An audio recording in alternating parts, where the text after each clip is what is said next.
Shu kungacha hammamiz ko'rgan 100 dollarlik kupyuradagi kaldoda kimligini bilasizmi? To'g'ri, sal g'alati savol bo'ldi, chunki uni tanimaydigan odam yo'q menimcha.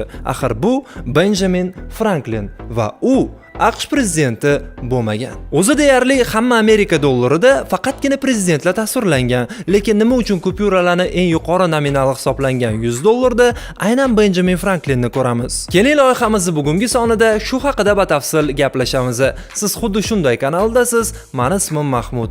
Boshladik. Bema'ni behayo narsa ko'rishni kamaytir. Xuddi shunday, xuddi shunday. Atrofga bo'lgan dunyo qarashini kengaytir. Xuddi shunday, xuddi shunday. Vaqtini zoya ketkazmay to'xta. Xuddi shunday, xuddi shunday. Top million ma'lumotlar. Xuddi shunday, xuddi shunday. 100 dollarlik banknotada doimo faqat Benjamin Franklindan tashqari yana quyidagi shaxslarning surati bo'lgan.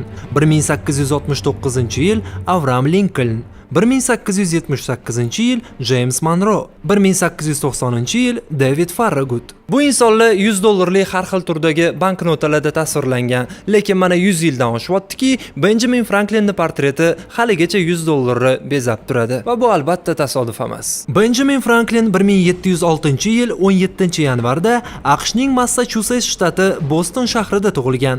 U hech qanday rasmiy ma'lumot olmagan, qomusiy olim va AQShning asoschi otalaridan biri sifatida tarixga kirgan hunarmandning o'g'li edi. Bolaligidanoq akasining bosmaxonasida ishlay boshlagan Franklin butun umri davomida matbuotchilikni o'zining asosiy mashg'uloti deb bilgan. Akasidan juda ko'p gap eshitishiga qaramay, Franklin 16 yoshigacha bosmaxona sirlarini mustaqil o'rganadi. 17 yoshida esa akasining dakkilaridan charchagan Benjamin Filadelfiyaga qochib ketadi va u yerda bosmaxona ishchisi sifatida faoliyat boshlaydi.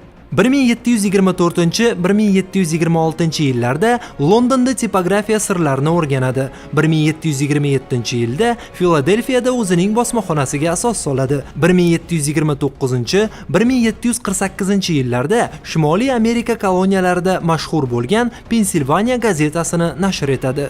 Uning qiziqishlari doirasi juda keng edi. Franklin nashriyot faoliyati bilan bir qatorda antik va xorijiy tillar, adabiyot, falsafa, fizika bilan shug'ullangan o'z davrining eng bilimdon kishilaridan biriga aylandi. U o'zining ta'limga oid qarashlarini gazetalarda va 1733-1758-yillarda nashr etilgan yillik Bechora Richardning almanahida bayon qilgan. 1748-yilga kelib, o'sha paytda 42 yoshda bo'lgan Benjamin Franklin o'zini bosma biznesini kengaytiradi va ishlashni to'xtata oladigan darajada boylikka erishadi. Ya'ni ishlamasa ham uni pullari yetarli bo'lgan. Nafaqaga chiqish unga bor diqqatini davlat xizmatlariga qaratishga va ilm-fanga bo'lgan qiziqishlarini to'liq davom ettirishiga imkon berdi. Franklin o'sha davrda sirli bo'lgan hodisalar bilan qiziqib qolib, bir nechta yirik ilmiy kashfiyotlarni amalga oshiradi. 1746-yilda Benjamin tasodifan Dr. Spencening fizika xonasi mo'jizalari seansiga borib qoladi. U yerda ilk bor elektr mashinasi bilan tanishadi va elektr tajribalariga ham qiziqishni boshlaydi. Franklin dunyoda birinchi bo'lib chaqmoq o'zida ulkan elektr uchqunni aks ettirganligini isbotlagan. Buning uchun u juda xavfli tajriba o'tkazgan. Momaqaldiroq paytida varrakni uzun ipga bog'lab uchirgan.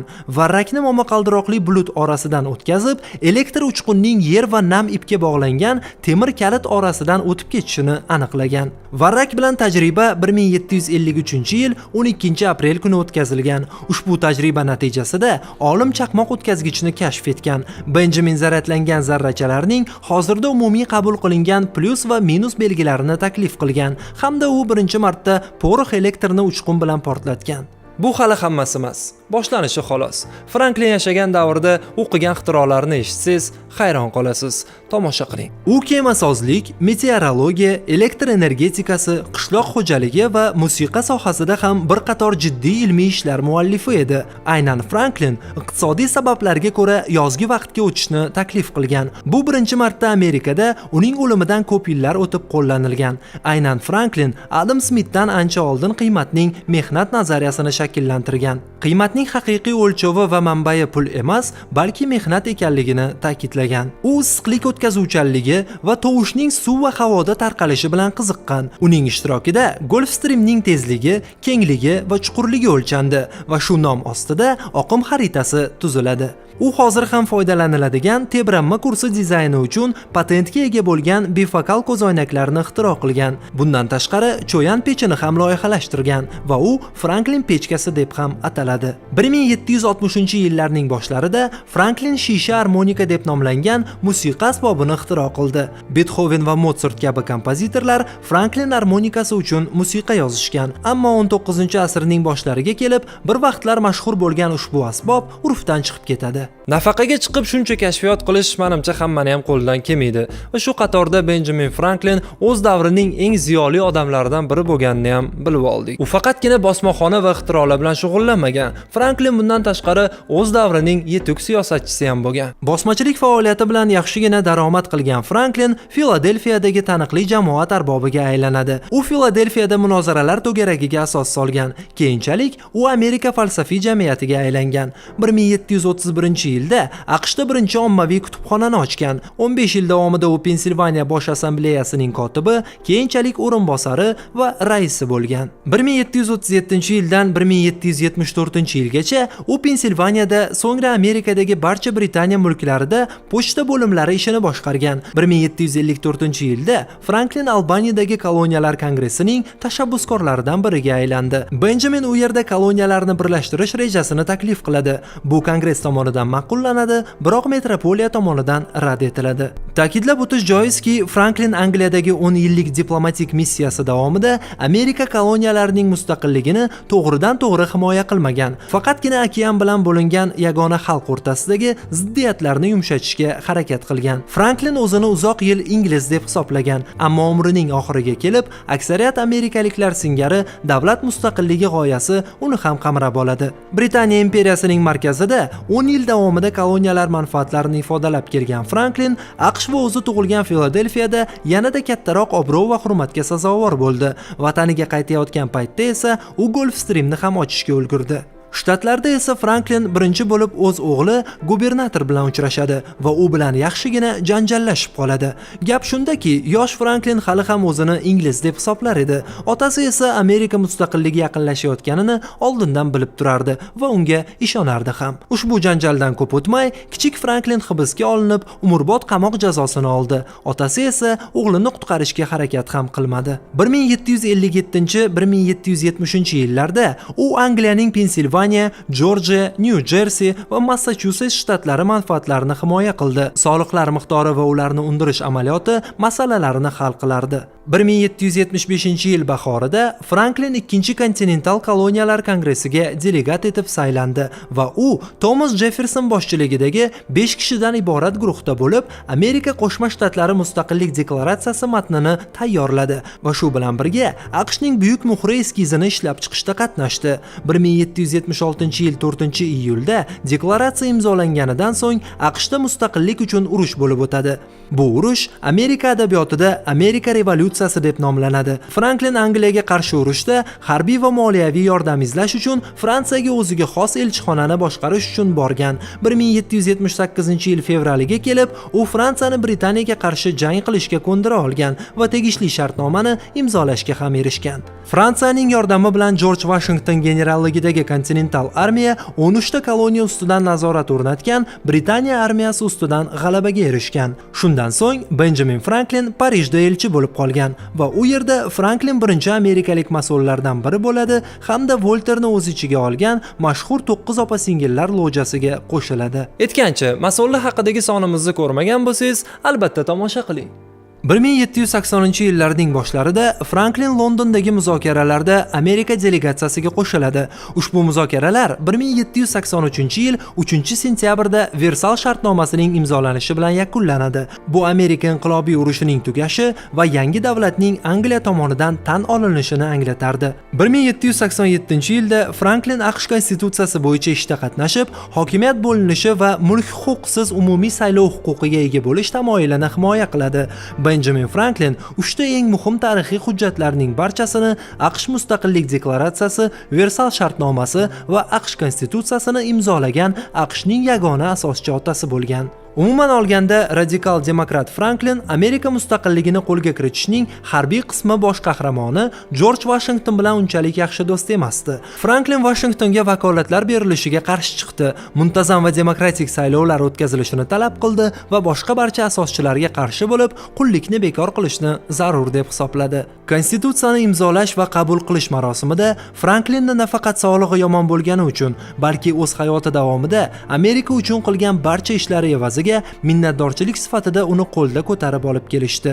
U o'nlab yillar davomida eng mashhur amerikalik bo'lgan. Uni hech narsaga qaramay Angliya, Fransiya va albatta shtatlarning o'zida boshqacha yaxshi ko'rishardi. Franklinning ilmiy yutuqlari xalqaro e'tirofga sazovor bo'ldi.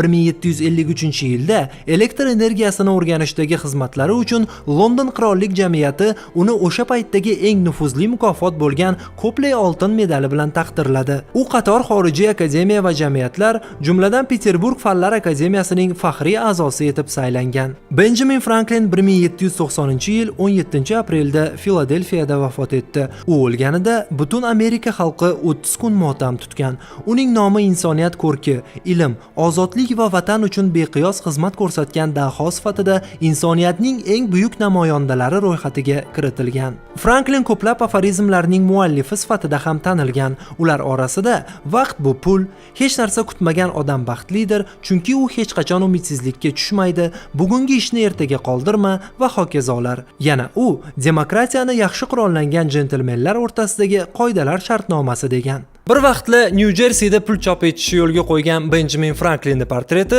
1914-yilda birinchi marta $100 banknotada paydo bo'lgan. U prezident bo'lmasa ham banknotada surati bor ikkita odamdan bittasi hisoblanadi. Ikkinchisi bu Alexander Hamilton. Ma'lumotlarga ko'ra 2015-yil dekabr oyi holatida Benjamin Franklin aks etgan $100 banknotalarning miqdori 10,8 milliard dollarga teng bo'lgan. Hozirda boshqa AQSh banknotalarida kim tasvirlanganini aytib ketish sizga ziyon qilmasa kerak. $1 Jorj Washington, $2 Thomas Jefferson, $5 Abraham Lincoln, $10 Alexander Hamilton, $50 Ulysses Grant.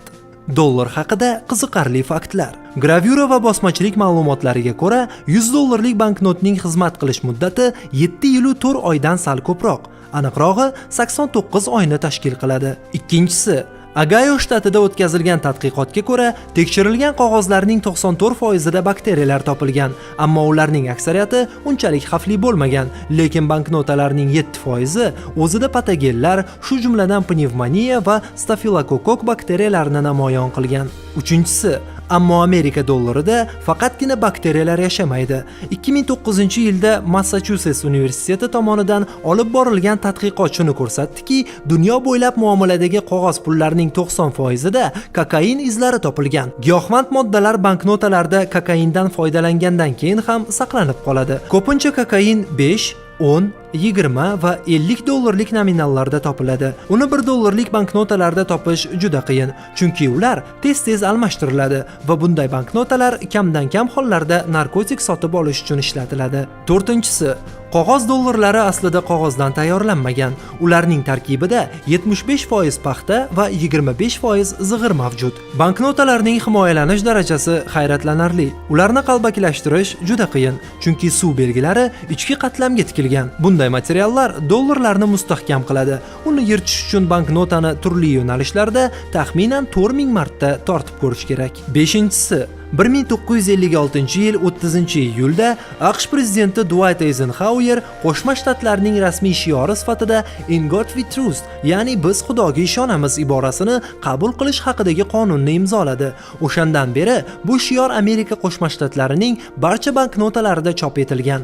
Bu ish ateizm rasman e'lon qilingan SSSRning kommunistik dushmaniga qarshi turish uchun sovuq urush avjida qilingan edi. Oltinchisi, dollar kupyurasining yo'li.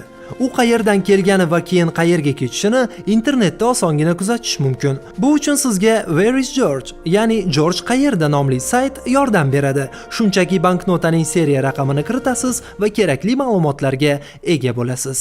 Xullas shunaqa gaplar. Video yoqqan bo'lsa like bosishni unutmang, kommentariyada izohlaringizni yozib qoldiring. Hammaga yaxshi kayfiyat tilagan holda, sizlar bilan Kamina Mahmud bo'ldi. Omad hamisha hamrohingiz bo'lsin.